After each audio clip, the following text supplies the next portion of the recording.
My name is Darcy Ingram.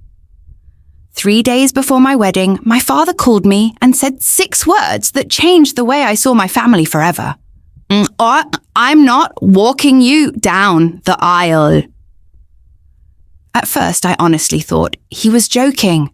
I remember staring at the roses in my workshop while dirt dried under my fingernails. The music was still playing quietly in the background. Everything looked normal, but suddenly nothing was. I asked him why. There was silence first. Then he said my sister Vanessa was having a hard time emotionally, and seeing him walk me down the aisle would upset her. That was it.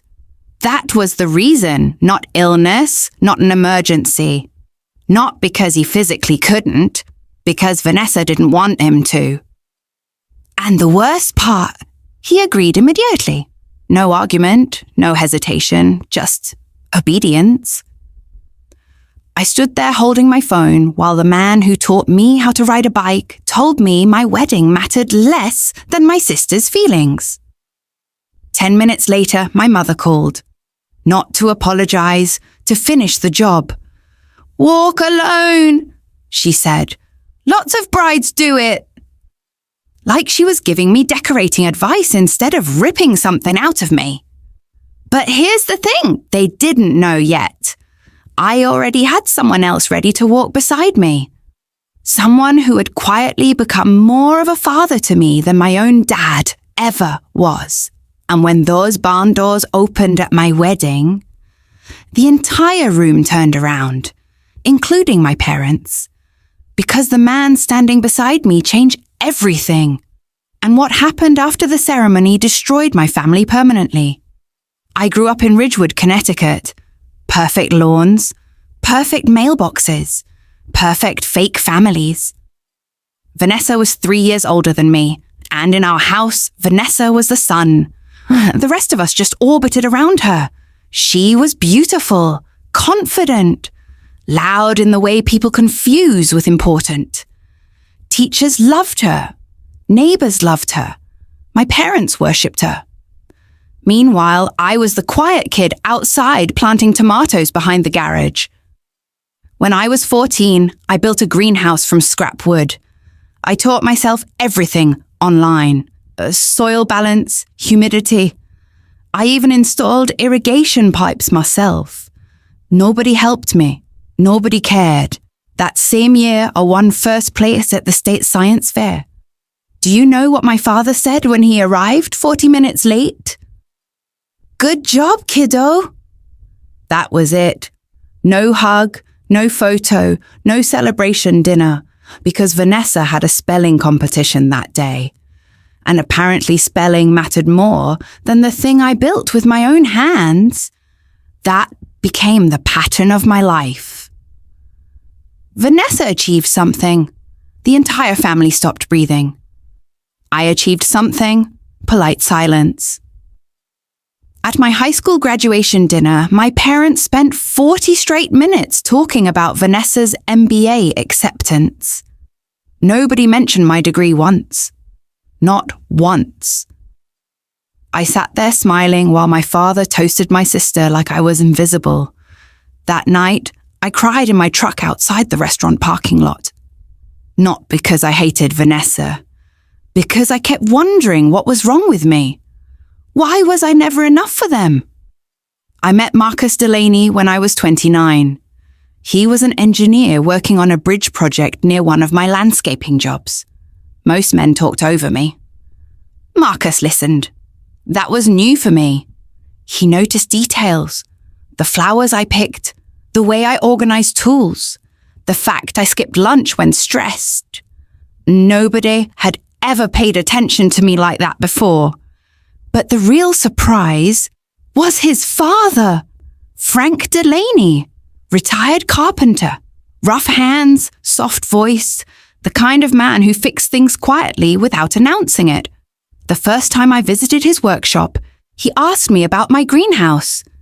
Actually asked, like it mattered. I talked for 20 minutes straight. Frank listened to every word. At the end, he said something I still remember. You build things with love, kiddo. I almost cried hearing it, because my own father had never said anything like that to me in my entire life. Over time, Frank became family to me. Not loudly, quietly. He remembered things. My favorite coffee, the name of my first dog, the plants I hated working with. He built me a custom oak shelf for my workshop and carved my initials into the wood. Small details. That's what love actually looks like. Not speeches. Attention. 3 days before the wedding, my father called. The second I heard his voice, I knew something was wrong. Parents develop a special tone when they're about to disappoint you again. He sounded rehearsed, like he'd practiced this conversation already. I'm not walking you down the aisle. I remember staring at the pruning scissors in my hand. I felt strangely calm, not shocked, just tired. Then came the explanation. Vanessa's marriage was struggling. Seeing my father walk me would emotionally damage her somehow. And my father chose protecting her feelings over keeping his promise to me. Again, same story, different year. I asked him one question. Did Vanessa threaten to keep the kids away again? Silence. That told me everything. My father was terrified of losing access to his grandchildren, and Vanessa knew it. So she used them like weapons. My mother called right after. Stop making drama! That sentence hit harder than the first call somehow, because to them my pain was always drama. Vanessa's pain was always an emergency. That night I sat outside alone for almost an hour. Marcus came out eventually. He didn't ask questions, he just sat beside me quietly. Then he said, "You don't have to walk alone." And suddenly I knew exactly who I wanted beside me. Frank. The next morning I drove to Frank's house. I almost turned around twice. I felt guilty even asking. Frank opened the door wearing sawdust-covered jeans and holding a coffee mug. The second he saw my face, his expression changed. What happened, kiddo? I told him everything. The call, Vanessa, my father backing out. Frank listened without interrupting. Then I asked him, very quietly, would you walk me down the aisle? Frank looked down immediately. I saw tears fill his eyes before he answered. He cleared his throat twice before speaking. I'd be honored. That sentence broke something inside me, because he meant it. No hesitation, no conditions, no guilt, just love. For the next 2 days, Frank helped with wedding preparations constantly. He fixed loose chairs, hung lights, adjusted tables. My own father never called once. Not once. But Frank was everywhere. So people started assuming he actually was my dad. And honestly, it felt natural. The night before the wedding, Frank knocked on my dressing room door holding a tiny wooden box. Inside was a hairpin carved from oak wood. Handmade. Tiny flowers carved into the edges. I figured every bride deserves something built just for her. I cried immediately, not because of the gift, because someone finally treated me like I mattered. The wedding morning was cold and bright. The barn smelled like pine wood and candles. I stood behind the doors holding Frank's arm. His hands were shaking slightly. Mine too. Then the music started. The doors opened and every single person turned around. I saw my parents immediately. My mother's face changed first, then my father's. Shock. Real shock. Because suddenly they understood something. Someone else had stepped into the role they abandoned. Frank walked slowly beside me. Proud, calm, present. Halfway down the aisle, he whispered, "You deserve to be loved loudly too, kiddo." That almost destroyed me right there. Marcus started crying before I even reached him. After the ceremony, guests kept walking up to Frank saying things like, "You must be so proud." And he kept smiling softly. I am. Meanwhile, my actual father barely looked at me all night. Vanessa didn't come, but she sent a message. Of course she did, and my cousin showed it to me privately. Vanessa had posted online. Funny how some people replace family so easily.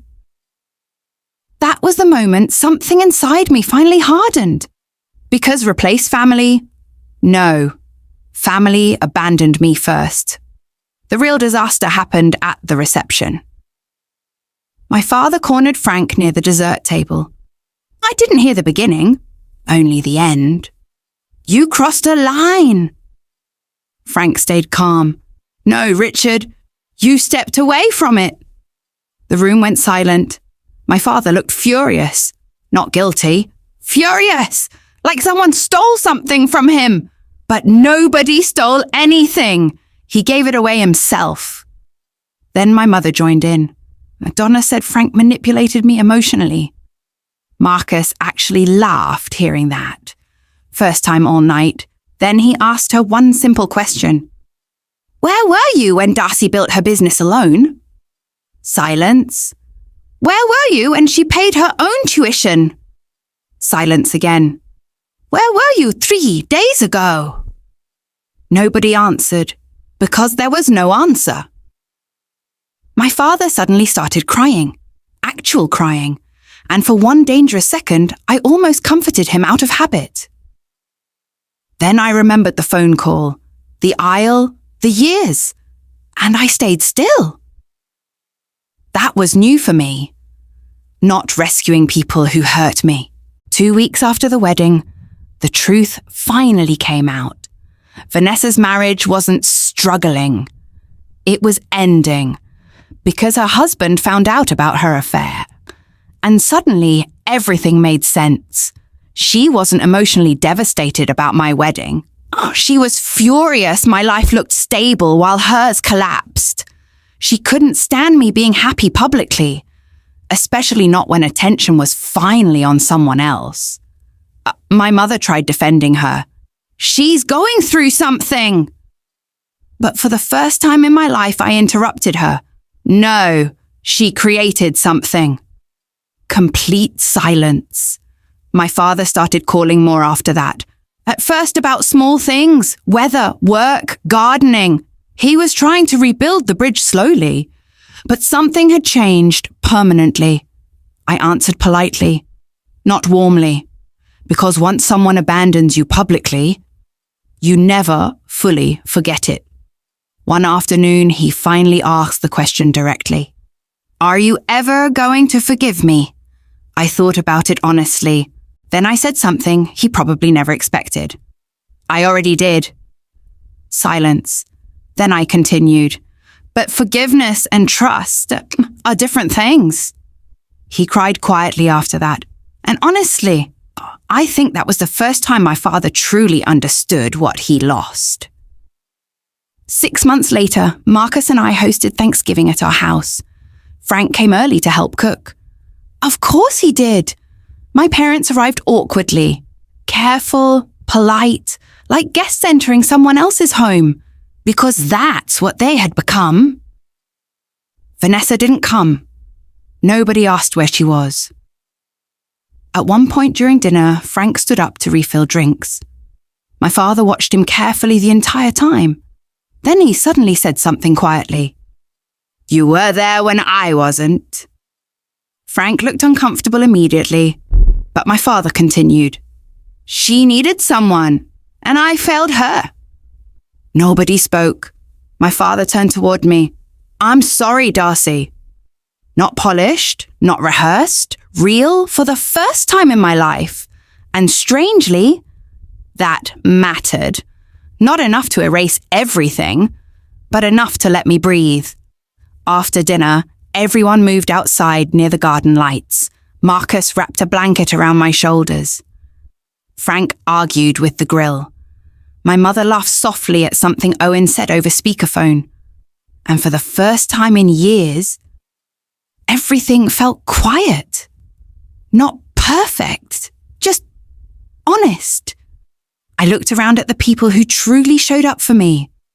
and I realized something important. Family is not who shares your blood. Family is who stays, who notices, who builds beside you, who walks beside you when someone else refuses. And sometimes the person who gives you away at your wedding is actually the person who finally helps you find yourself.